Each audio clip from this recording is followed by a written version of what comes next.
Special branch నుండి మిమ్మల్ని అందరినీ ఎందుకు పిలిపించానో తెలుసా? జాకాల్స్ క్లబ్ మీద అనేక రిపోర్ట్స్ వస్తున్నాయి. ఈ రోజు రాత్రి 10 గంటలకి ఆ క్లబ్ మీద దాడి చేయాలి. మిస్టర్, మీరు మాత్రం ఆగి మా స్టెనో ఇచ్చే ఫైల్ చదివిరండి.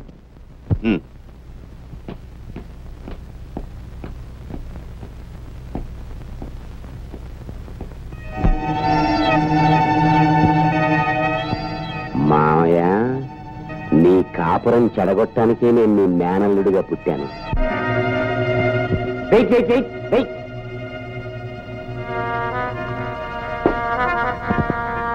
ఓహో, కుస్తా బహార్ బ్రహ్మాండంగా ఉంది.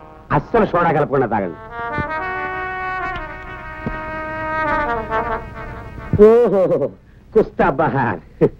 ఎన్నాళ్ళకి నన్ను ఇలా పెంపుడు కుక్కను పిలిచినట్టు చిటికేస్తూ పిలిచావు. ఎన్నిసార్లు చెప్పాను పగటిపూట క్లబ్కు రావద్దని?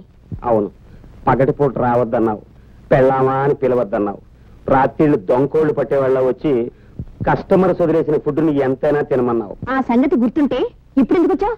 మా ఎస్పీ మామయ్య దగ్గర ముఖ్యమైన విషయాలు కూపిలాగి నీతో చెప్పమన్నావుగా. ఆ విషయం ఫోన్లోనే ఏడవచ్చుగా. ఏడవచ్చు. అసలు నా బతుకే ఏడుపైపోయింది.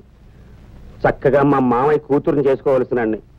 పోనీ నిన్నైనా కట్టుకున్నాను కదా అనుకుంటే నువ్వు ఈ క్లబ్ ప్రొపరేటర్ గారి మీద మోజుతో నన్ను ఎదవ కింద జమకట్టేశావు.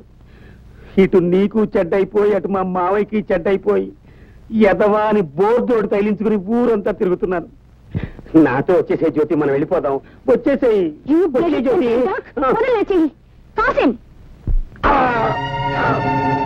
ఇక్కడున్న హద్దులు ఏమిటో అర్థమైందా? అర్థమైంది. ఇప్పుడు చెప్పు, నేనెవరిని? ఈ క్లబ్కి మహారాణివి. నువ్వెవరివి?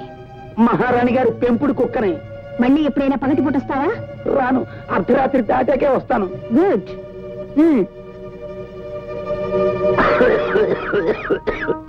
ఇంటికి నువ్వు తెలుసుకొచ్చిన రహస్యం ఏంటి?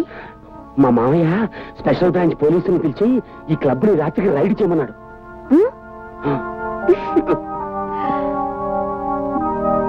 ఏంటో అతివృష్టి అనావృష్టి.